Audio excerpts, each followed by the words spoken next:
ကဲသူတော်ကောင်းတို့ရေဒါကတော့မနေ့မပြုတ်ထားပါပေါ့နော်ပေးလုံးစုပ်စားခြင်းလို့တိတ်မပြုတ်တတ်တော့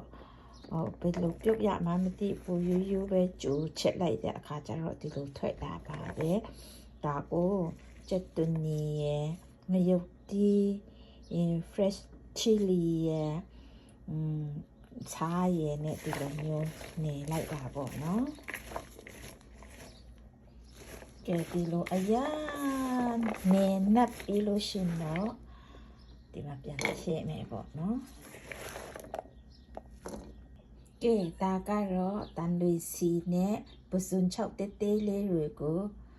နည်းနည်းလော်ကြော်ထားတာပေါ့နော်ဒါကိုအပေါ်မှာစီပြန်ဖြန်းပေးပါတယ်ပြီးရင်တော့ဇွန်းနဲ့ဒီလိုမျိုးလုပ်ပေးမယ်ဒီလိုမျိုးပြန်မြပေးမယ်ပေါ့နော်ကဲစားကောင်းပြီပေါ့စားကြည့်ရအောင်ကဲဒီမှာလေးစားကြရအောင်လေ